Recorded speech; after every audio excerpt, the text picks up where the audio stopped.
তাহলে এই রাসূলের কবর জিয়ারতের প্রয়োজন আছে কিনা কথা বলেন? না মক্কা শরীফে ঘুরে চলে আসবেন?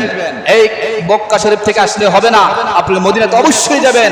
আল্লাহর হাদিসে বললেন, মান যারা কবরি ওয়াজাবাত লাহু শাফাআতি, আমার যে উম্মত আমার কবর আমার রওজাকে জিয়ারত করলো, আমার কবরকে জিয়ারত করলো, ওয়াজাবাত লাহু শাফাআতি, ওই উম্মতের জন্য কাল কঠিন কিয়ামতের ময়দানে আমি হাবিবের উপর ওয়াজিব হয়ে যাবে ওই উম্মতটাকে শাফাআত করে আল্লাহর জান্নাতে প্রবেশ করে দাও। বলে সুবহানাল্লাহ। তাহলে এমন রাসূল পেয়েছি, সেই রাসূলের রওজা সেই মদিনাতুল মুনাওয়ারা আমাদেরকে যাওয়ার প্রয়োজন আছে। আমরা সবাই যাব, সবাই আমরা আল্লাহর কাছে আকাঙ্ক্ষা করব আল্লাহ আমাদেরকে একবার মদিনা নিয়ে যান। ঠিক আছে?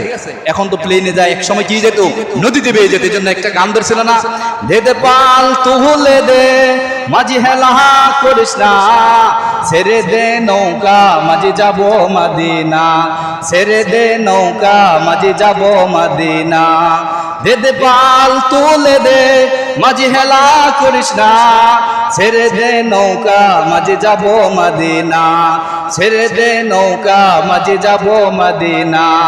মদিনায় নবী এলো মা আমিনার গড়ে, হাসিলে হাজার মানি কাঁদিলে মুক্ত জোরে। মদিনায় নবী এলো মা আমিনার গড়ে, হাসিলে হাজার মানি কাঁদিলে মুক্ত জোরে। ও দয়াল ও দয়াল ও দয়াল আল্লাহি যার সহায় তার কিসের ভাবনা, দয়াল মাবুদ যার সহায় তার কিসের ভাবনা।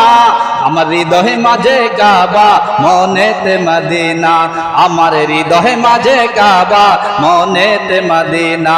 দে দে পাল তুলে দে মাঝি হেলা করিস না, ছেড়ে দে নৌকা মাঝি যাব মদিনা, ছেড়ে দে নৌকা মাঝি যাব মদিনা। সুবহানাল্লাহ।